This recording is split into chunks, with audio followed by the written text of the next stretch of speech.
Nut advantage determines bet size. We've all heard this before, but it's not entirely true. And more importantly, it might be costing you money. I'll teach you the nuance and an exploit that will help you play better both in theory and in practice. This is a powerful video, so let's learn. Why does solver like b25 here, but b250 here?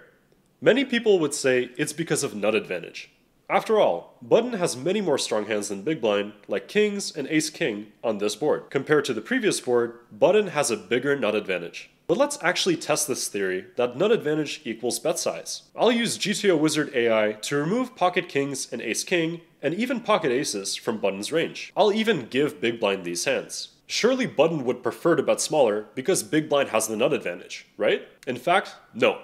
In solver, b250 is still the best bet size. And all of this ties into a crucial exploit, which we'll discuss after the following section. The theoretical reason as to why we bet small on ace-7-3, but large on ace-king-3 will help you understand the best bet size in solver and has to do with the medium strength hands in our range. Have a look at ace-7-3. We hold the nuts often here. We hold a lot more top pair good kicker plus than our opponent. But we also have a lot of second pairs here. And these vulnerable hands really prefer to bet small. By betting small, hands like king 7 get thin value from pocket pairs. Also, they fold out a decent number of overcards, which could improve to better second pairs on many turns and rivers. Folding out hands with equity can be thought of as a discount on our value bet. This is because the alternative, checking, is not quite as good because we don't fold out those overcards, which can improve to better second pairs. In a sense, it can be quite costly to check. We're entitled to a certain share of the pot, and we don't want to give that away by checking. Because we have so many second pairs that very strongly prefer to bet small, we have to bet small with our strong hands as well. If we only ever bet small with our weak hands, then our small size is very vulnerable to check raises. On ace-king-3, our second pairs don't benefit as much from betting small. Sure, we can get weaker hands to call, but no strong hands with equity fold. The discount on value betting just isn't there, and it makes a lot of logical sense to just check and keep the pot small. In a very hypothetical sense, there likely is a small bet size that would work for king x as a thin value bet. Some stronger second pairs, like king queen and king jack, have enough equity to bet very small for thin value. But if we bet small with hands like king queen and king jack, then we also have to bet small with some strong hands like ace king as well. And here we run into a problem. Our strongest hands prefer to bet very big in position. It's the easiest way to build the pot.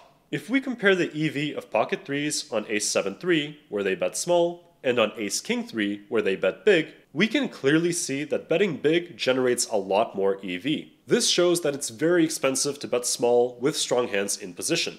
So in order to do this, the incentive to bet small with second pairs has to outweigh that cost. On ace-7-3 it does, because we fold out overcards, but on ace-king-3 it simply doesn't. So even if we can find a small bet size that works for king-queen and king-jack on that board, it's simply too expensive to implement this. But wait a second.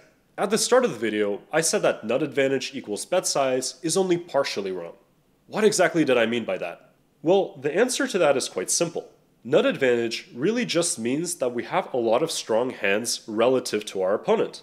If we hold second pair top kicker, but our opponent never holds any top pairs, then we're essentially holding the nuts. Nut advantage is just the concept that describes who has more strong hands relative to their opponent. And our bet size is largely determined by the ratio of strong hands, or nuts, to medium strength hands in our range. If we have many more strong hands than medium strength hands, then the incentive to bet large is much bigger. But if we have very few strong hands and many medium strength hands that prefer to bet small, then the incentive to bet smaller is bigger. And this is why the concept of nut advantage is so misunderstood. Our bet size is not only determined by the amount of strong hands we have relative to our opponent's range, but also by our own ratio of strong hands to medium strength hands that prefer to bet small. If it sounds like there's a lot going on, it's because there is. Bet size is determined by a lot of other factors, including position and blocker effects. These can be difficult to learn, but I provide daily free mini coaching on my Discord.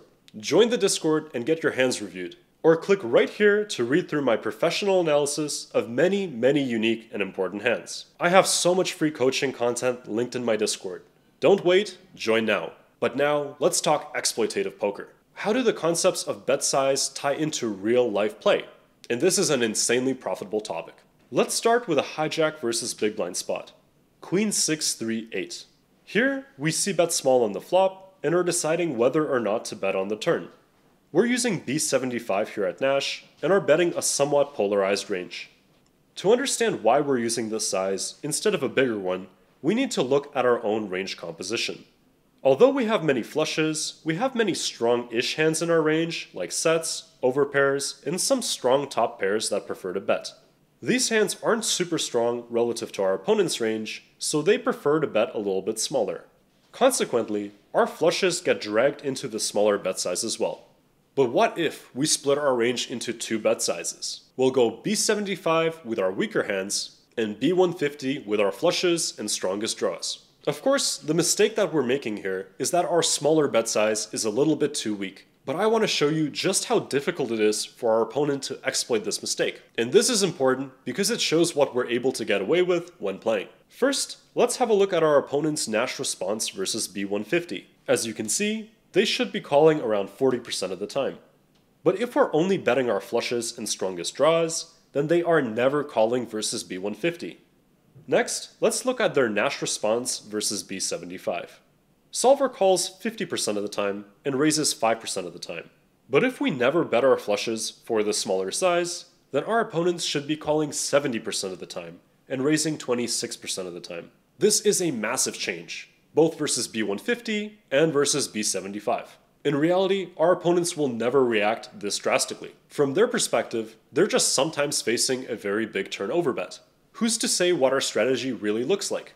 And this is an important point. This shows that if our opponents are not willing to drastically change up how they play, then we need to think about bet sizes a little bit differently in practice than from theory.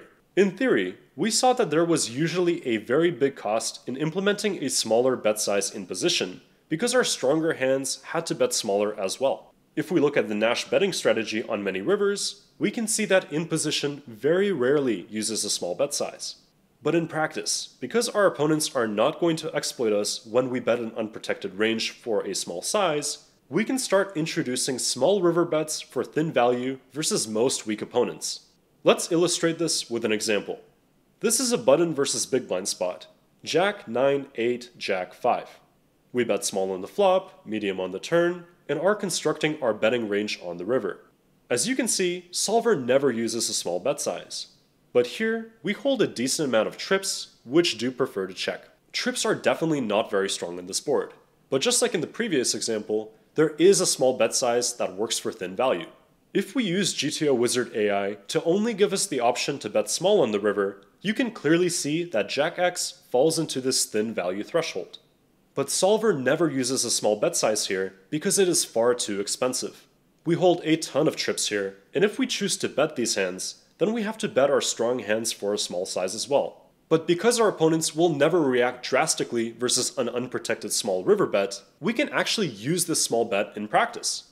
Even versus strong opponents, it makes a lot of exploitative sense to use a small bet with Jack X here. This is because our opponents are almost certainly not raising as aggressively as they should versus this bet. Solver bluff jams with many second and third pairs, and even many weaker trips. There are very many river spots similar to this one where our opponents should be raising aggressively versus that small bet size. Because our opponents don't do this enough, it gives us a very good opportunity to bet thin for value. And this is an exploit that I love to abuse. Playing at low stakes, mid stakes, and even versus high stakes opponents, I will frequently make small river bets in position.